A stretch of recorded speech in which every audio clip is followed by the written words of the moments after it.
Support comes from the Missouri Forest Products Association.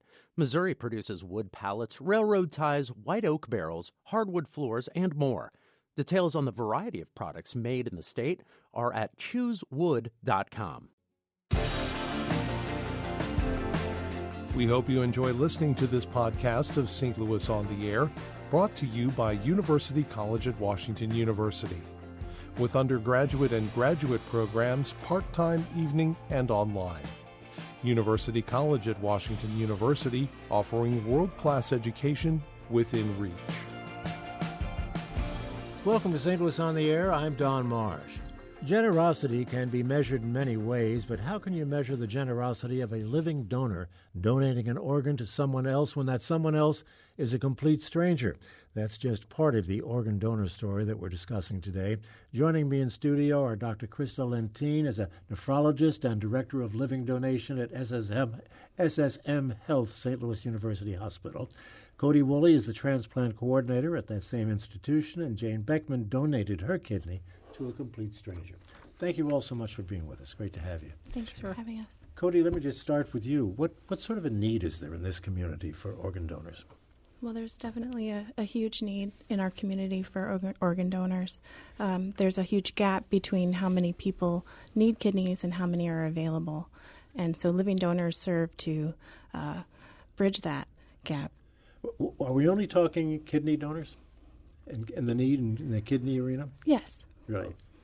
Yeah, today we'll talk about kidney donors. There's a need across different spectrum of organ failure. Sure. But if I can continue a little bit on what Cody raised, that now briefly when the kidneys fail, the treatment options are dialysis or transplant. And transplant is really a superior treatment for kidney failure for a number of reasons. And among transplant options, living donor transplant is the best. It can offer the fastest time to transplant, even bypassing the need for waiting or shorting the time on dialysis. And importantly, organs from living donors also tend to work better. So some important statistics for our community: that 5-year patient survival after a living donor transplant is 85%, compared with 75% after deceased donor transplant and only 40% on dialysis.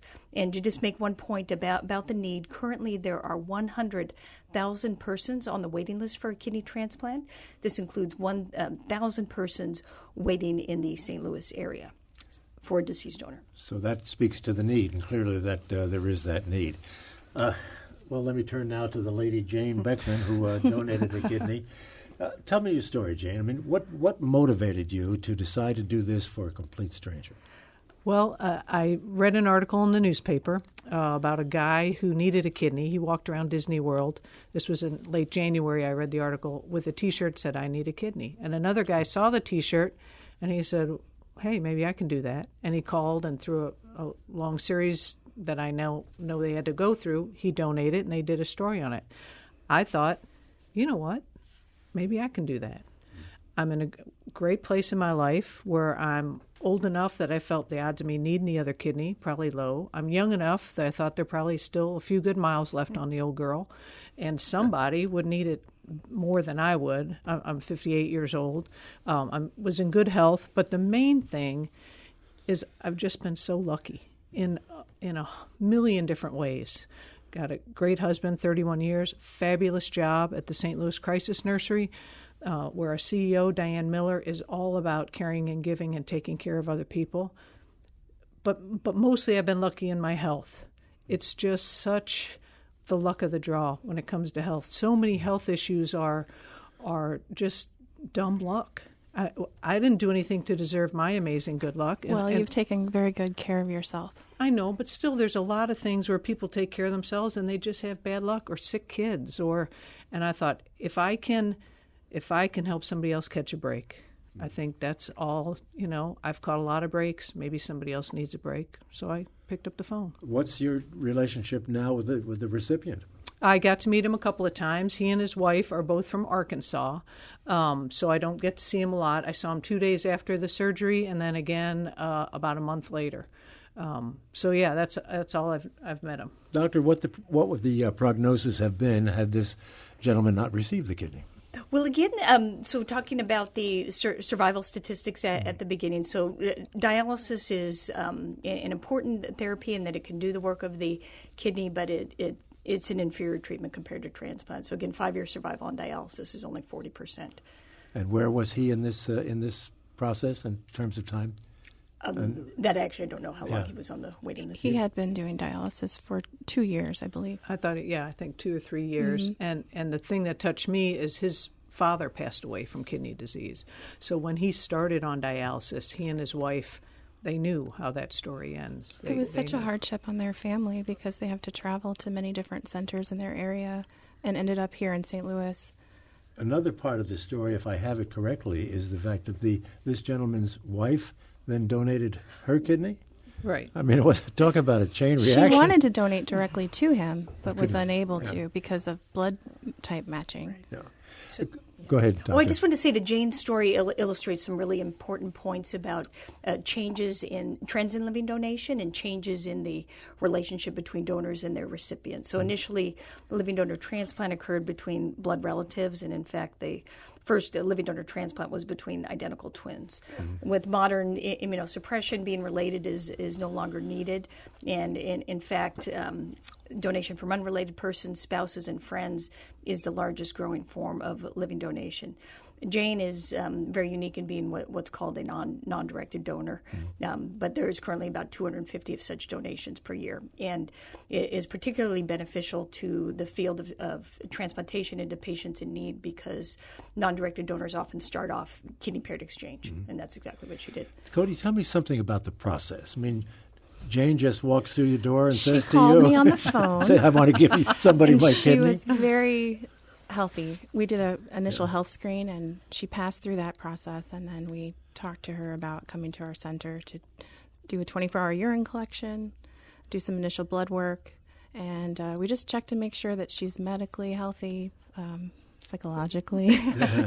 Well, that's an important part of it. And also financially, we don't want people to be too pressed in their lives.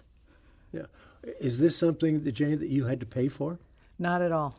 Not at all. The recipient's insurance pays for everything. Now, medically, yeah. But travel expenses, childcare, time off work, things like that. Sure. There's some expense. And then they did find when they did a CAT scan that I had a lesion on my liver, and that was unrelated to the kidney.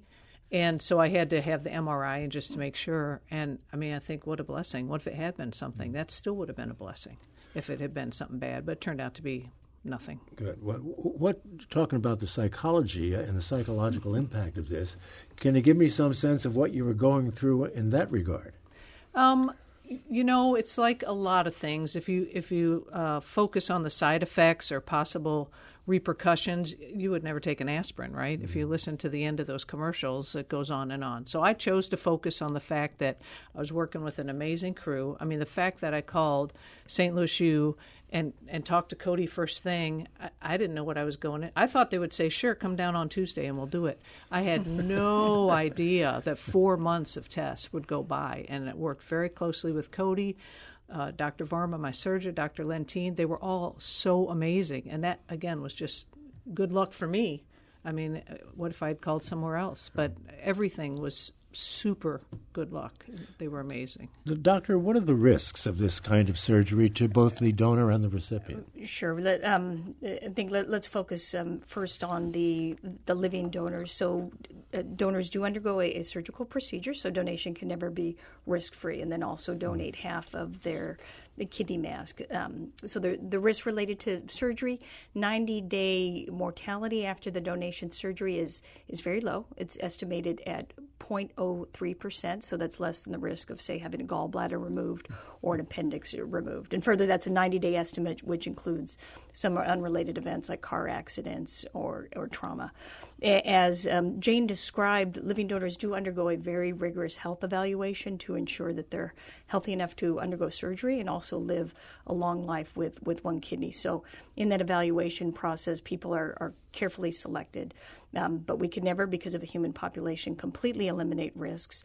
So we do educate donors about all related risks and want them to make an informed decision. So our job is to communicate that and to really emphasize that the decision to donate is entirely that of the donor. It's never about the recipient, and that they have the option to decline donation at any time, even right up until the morning. They were before very surgery. clear about that all along the way. Anytime I wanted to change my mind, anything that bothered me at all, they were there. There was never any pressure from St. Louis U at all about, oh, come on, aren't you? None of that. It was all about taking care of me, making sure that I was making the right decision, making sure I was going to be fine afterwards. And that's why, Don, when you asked about the some indications of the recipient, we actually have a separation of the donor and recipients team. So my job was to focus on the care of Jane, and then there's a separate team to avoid any conflict of interest. So we're all about her. What's the percentage of rejection of these organs?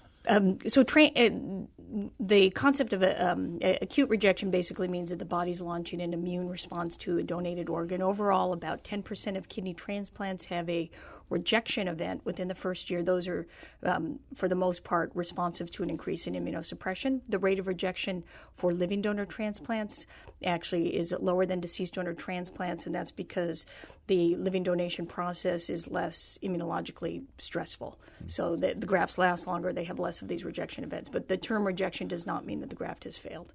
It's a clinical event that we can usually treat. Cody, how many people have come to you and changed their mind? I've had a few. It's a and very how do scary you deal? thing. How do you deal with that? I mean, that's certainly understandable why somebody definitely. would take that I would route. support them no matter what. Yeah. And I think Jane could even attest to that sometimes she had to push me. Yeah. She said, I'm standing on the high dive and I want to jump off. Right, because, it felt to me like in the moment, geez, there's a guy getting, or somebody, a woman, a child. I didn't even know anything about the recipient going in. So you don't get emotionally attached in any way. I thought somebody is going through all this dialysis. Let's go, people. But I see now that a lot of it is, let's just make sure you're not rushing into anything, Jane. Let's just make sure you're good with this. So it's all, I think, part of their plan. So, Cody, Jane comes into your office and says what she wants to do. Mm-hmm. What do you do then with regard to finding the recipient? How do you do that? Well, in this case, choose? we had an opportunity to start a chain because I had Jennifer who wanted to donate to Jack and was not a match. She was able to donate to Jack. That's the recipient's wife. Mm-hmm. Okay. And then Jennifer donated to someone from our list. So in our protocol, we've made those folks a priority. Right. But otherwise, if someone wanted to serve as a non-directed donor and say just donate directly to a list, lists are deceased donor lists are prioritized on in terms of by national allocation policy. So we would choose someone at the top of the list. We have a question here. Healthcare topics and experiences can often be a fraught arena these days, whether politically or financially and so forth. Organ donation certainly has its challenges, but does the generosity and new life that this particular specialty involves help keep you passionate about the work you do, and how so? Well, I'll start with you, Dr. Wayne. I'm extremely passionate about the field. That's why we're here. I can sense that. Right. We love what we do, and I think having been the kidney doctor for many years and taking care of patients across the spectrum, that there's nothing like a well-functioning transplant, and particularly a living donor transplant for restoring patients to health. I mean, transplant it saves lives, it transforms lives, and getting people off dialysis is a wonderful gift. So, but occasionally, Cody, you lose somebody. You have to. I mean, there's always that chance. Sure. How do you deal with that? I mean, I was a nurse on the floor, and I took care of patients who struggled. But you really feel like you're giving them a chance to get back to life, to work, to volunteer, to travel.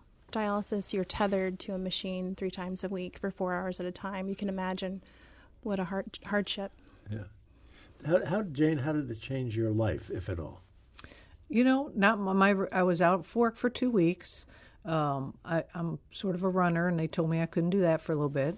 I couldn't lift heavy things, but overall, my recovery was very easy. I attribute that to the skill of my surgeon, Dr. Varma, and the help of the folks at St. Louis U. I mean, they just couldn't have been better. So I was in great hands, and I was in pretty good shape going in. So for me, it went great. And the change afterwards, I met some great people.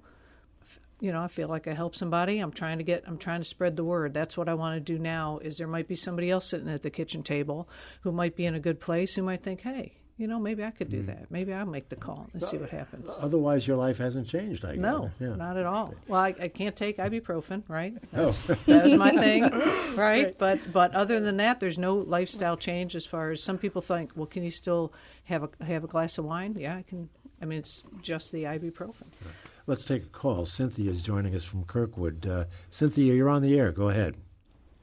Hello. My sister had a head injury in February. Suddenly, she was otherwise completely healthy. She was in a coma, and all of her heart was healthy, her kidney, liver, everything was completely healthy. And we asked to have her organs donated, and they said that she was too old, that there's no organ transplant after, I believe it was the age of 50 or 55. She was 59. And it sounds like your caller who donated the kidney was in her late 50s. So I'm hearing this, and this is disheartening to me because we would give anything to have been able to donate her organs. And we looked as far as we could under the circumstances to get all of the information, and that's what all of the experts told us.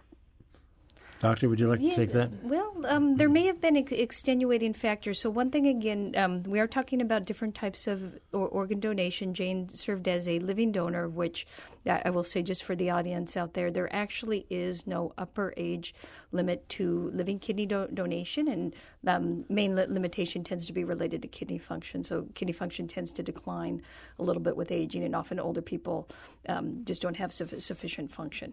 Now, with regard to a case of deceased donation, I would say, ma'am, there may have been some extenuating circumstances, but that age limit sounds a little perplexing to me. I don't know if you have any input, Cody. I'm very sorry for your loss.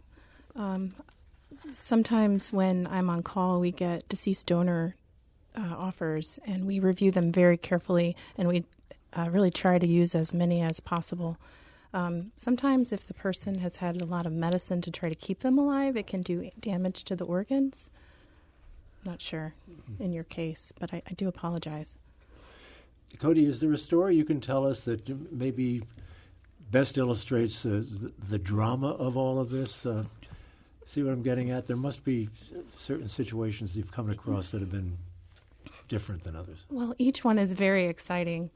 Today, actually, we are doing a transplant at St. Louis University Hospital with a donor who is donating to one of her family members' relatives, and it's going to be a huge help because she's donating to a young person. And so for that, it's especially great to see her have a chance to go back to school and have a productive life. Doctor, how long does a surgery such as this take? It can vary, but the taking out the kidney, so the nephrectomy usually takes a couple hours, and then the transplant as well in that range. Are the patients in the same room? Next to each other? No, That's what I thought. They just hand take it out across and the go to room. another That's room what with I it, huh? thought. Right, not in the same room. But if we could take a moment just to outreach to our community. So again, Jane is very special in giving to someone that she didn't know. But one really important message for patients with kidney failure is to just be open about their disease. And the more we find that the more people share with their social network to share about their kidney disease and their need, that people who know them may step forward, and sharing on their social network through social media and various mechanisms can be very helpful. So sharing that need can often be scary. Wearing a T-shirt at Disney World, apparently. Right. Our time is winding down, but I'll tell our listeners that we have some information we'll put on our website concerning the National Living Donor Assistance Center, a federally funded grant program that could be helpful. But there's too much in front of me here to read it now because our time is up, but we'll put it on our website. Thanks, Dr. Crystal Lentine. Great to see you. Cody Willard, thank you for being with us. Jane Beckman, congratulations to you for what you've done. Thank you. Very noble indeed. We're very proud of her. Thank you. Yes, we all are. Archive versions of past St. Louis On the Air programs available for download or podcast at stlpublicradio.org/STLonair. Thank you so much for listening. I'm Don Marsh.